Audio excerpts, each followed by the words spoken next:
FIU week. On defense, our captains are Ryan B. and Corey Neely. And on offense, we got Tony Pittman and Ryan Urachek. So those guys will lead us as we get down there. As you know, FIU, they're like the rest of these teams we've played, being where they're located.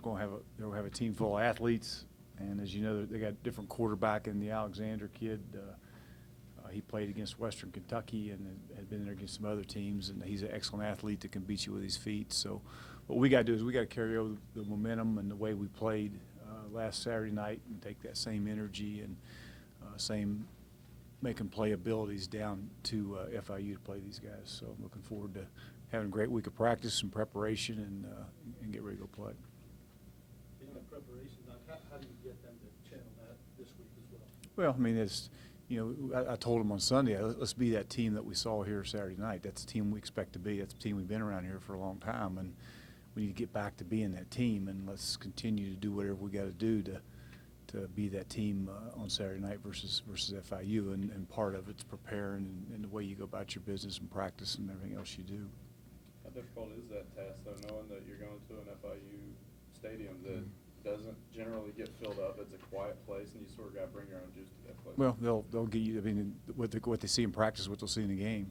I mean, it's always been that way. And we got not a lot of guys. We got some guys that've been down there before. And if you're a football player, and like I say, we've been in that situation, and you just got to go down there and play. And it's all about us. It's all about the team and creating the energy and everything that goes along with it. So this team needs to go down there and play well. Doug, do you look for little things with each passing week and this week, your final shot of winning on the road? Well, you just want to, you just want to get better as a team. You want to go out every week and practice and work hard to get better, and the young guys need to continue to get better and just, like I say, just show up and continue to play. And there's no question it's important we get out and find a way to win that game.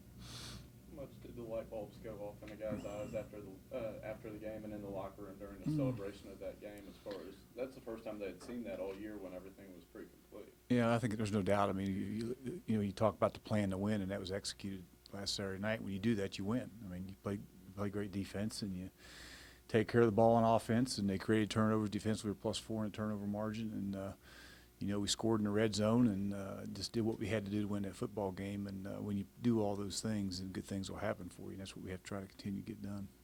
Is that almost not an I told you so moment from a coaching staff, but do you say, see, guys, this is what we've been preaching, here's what happened? Yeah, I don't think there's any question. I mean, and you got a lot of guys that have done this around, the Uracheks and those guys, but you got a lot of young guys that, have actually, traveled and done this for the first time. And, obviously, it's the expectations and standards are extremely high, and got to hold those guys accountable, and that's the way we played Saturday night is what we expect the way we expect to play around here, and the way we're going to have to play around, the way we need to play around here. What was the biggest difference in the running games being able to click, Doc, Well, as far as, I know Anderson's a little more healthy than he's been, and Pittman ran very hard, but it just seemed like it was working even with the line you had to throw together and hope for the best with it. Anytime you can run the football like we did, Woody, it's a combination of number one, the offensive line getting their job done, and Anthony Anderson, when he can't, he didn't play football a year ago. He was redshirted in the junior college, came in and was here in July, broke his foot, and got into practice and got hurt with a shoulder injury. So he's finally had a couple weeks of practice to where he's able to prepare to go play. And he's a talented guy, but he had never been through a winter workout. He's never been through a summer workout. And finally he was, he felt good and played well. And, one thing about Pittman, and, Pittman brings energy to that, and that's why he's been captain now for going on the, third straight week, is the energy he brings, the toughness he brings. And I felt like for the first time out there that the combination of those two guys with Holliday Foster in there on some third down situations, Holliday did a nice job on some third down, made a great catch in the corner of the end zone down there, that finally got a rotation of those backs that you felt comfortable with, And then the offensive line, those guys played as well as they've played all year, and that was important. You look across that offensive line, is it crazy to think how different it looks from when we were talking week one, who was going to be on that field?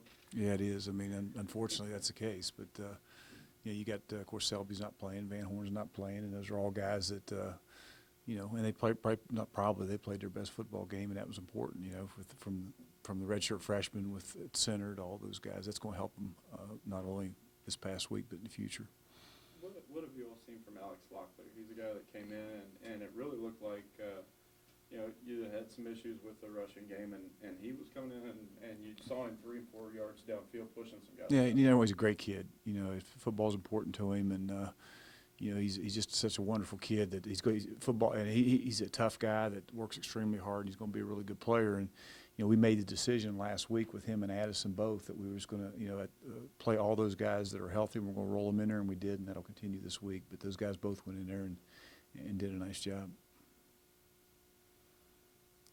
On the other hand, you take Thompson, you know, I mean, I talked to Alex in preseason about how much he wanted him on the offensive line and everything. He flipped him back over there, and, you know, he had 2 or 3 tackles in the game. Fumble recovery, had a fumble recovery, and you know, I read somewhere, and I don't know with one of you guys or what, I think we had 25 sacks on the year. Maybe that was prior to that game. I think almost 20 of them are with freshmen and sophomores, and a lot of those young kids are creating some of those plays. But he did. He went in there and had the fumble recovery, and so you know, a lot of those guys are getting their opportunity, and that's why these next 2 weeks are so important as far as to continue to develop as players and again go try to find a way to go win that game.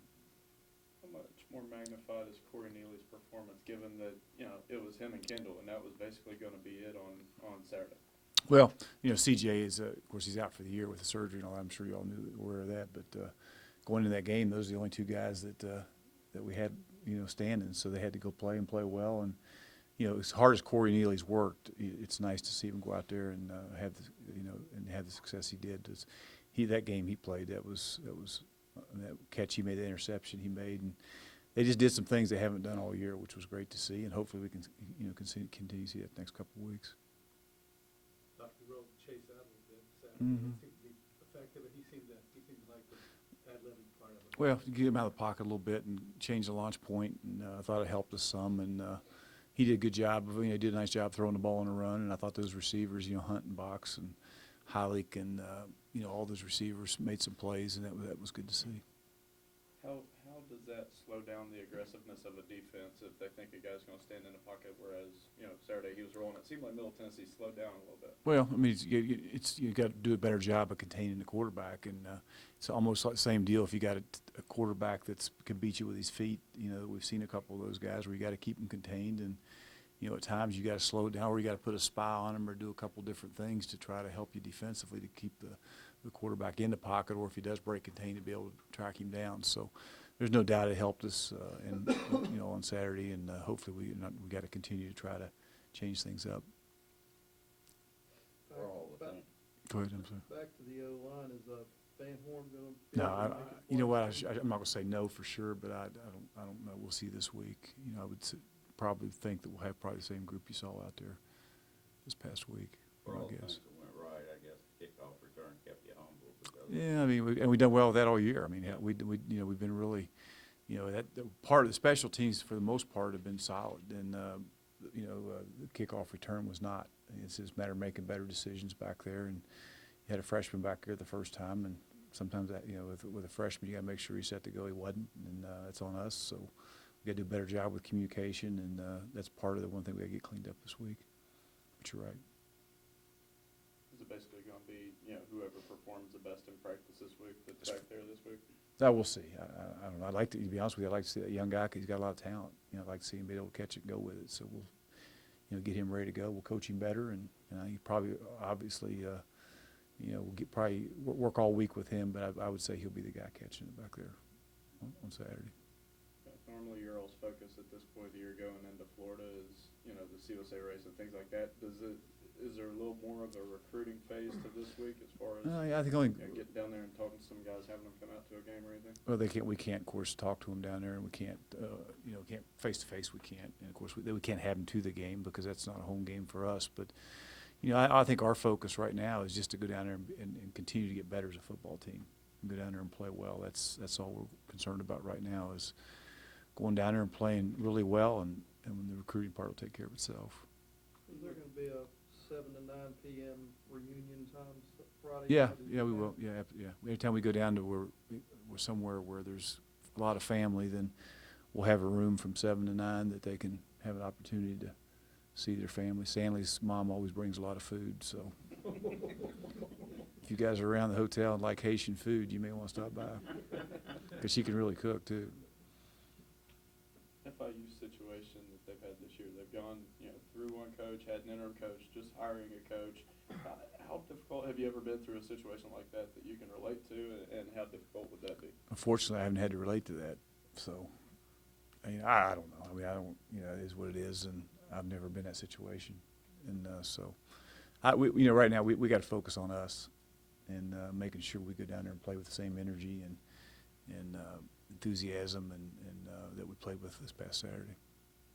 Some of the players talked about ruining other teams' seasons. Is that some of the mindset at this point?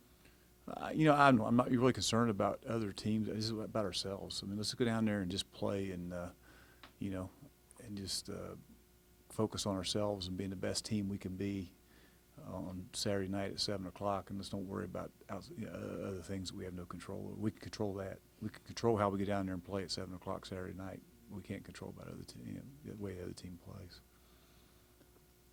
Any more youngsters may come out and play a little bit, or? We won't burn any red shirts, Right, but didn't obviously, say that, we've, we got a lot of guys that are banged up, and about everybody that can play right now is playing, so we'll see. But, the guys that have played already, I'm sure Doug will all continue to play.